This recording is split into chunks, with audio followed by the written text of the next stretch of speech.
गोटे शुभ खबर यहाँ कि इधर सेकेंड कैंप थिला फ्री ट्रीटमेंट कैंप पहला कैंप गला जनवरी मासे होता से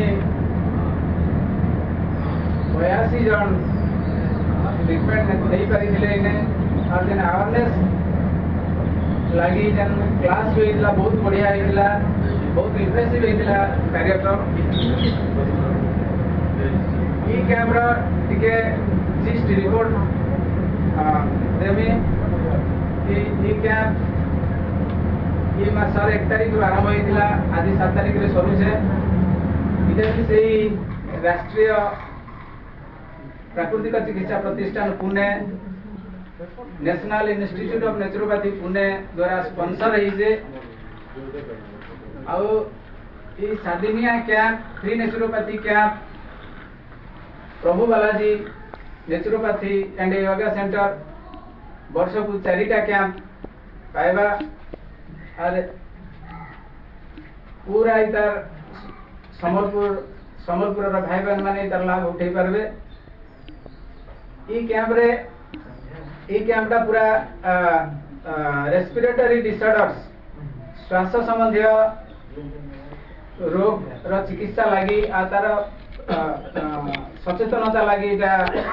उद्दिष्ट थिला तो सेटा हमर सफल होइसे ई कैंप रे टोटल 72 जन स्वास्थ्यार्थी आसिकरी इने चिकित्सा होइजन विभिन्न लेक्चर क्लास रे जोग देइजन जोग क्लास रे भी जोग शिखिजन तो ई सेकेंड कैंप भी भरपूर सफलता सहित इटा समापन होउछे इधर नेक्स्ट कैंप सेप्टेम्बर 25 तारीख रु आरंभ होकरी अक्टोबर 2 गांधी जयंती इटाके नेचुरोपैथी दिवस बोली कहसन पालन करा जाउछे एबे नेचुरोपैथी डे अक्टोबर 2 गांधी जयंती से दिन सरवा तो ई कैंप भितरे देखा जाय जे कि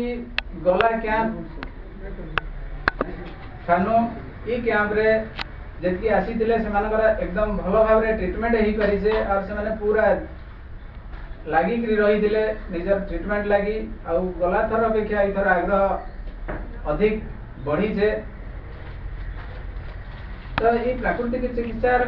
खाली ट्रीटमेंट करवा उद्देश्य नुहे का प्राकृतिक चिकित्सा ट्रीटमेंट करवार लगी इतार प्रचार प्रसार मुख्य उद्देश्य होउछे तो मुई ठाने समस्त को अनुरोध करमी कि समस्ते जेती आमे ई सिस्टम रे शामिल हेले समस्ते अन्य मान इतार विषय आमे जनामा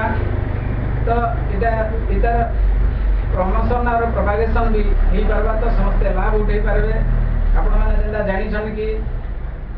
प्राकृतिक चिकित्सा रे किछि मेडिसिन व्यवहार नहीं हुए खाली प्राकृतिक एलिमेंट्स माटी पान पवन सूर्य किरण और आकाश ई 5टा तत्व थी ट्रीटमेंट हेसी इताके पंच महाभूत बोली भी कहसन आपण माने समस्त इटा भी फोन करी जानि छन तो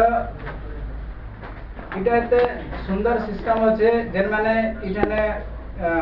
ट्रीटमेंट हेइजन से मानकर अनुभूति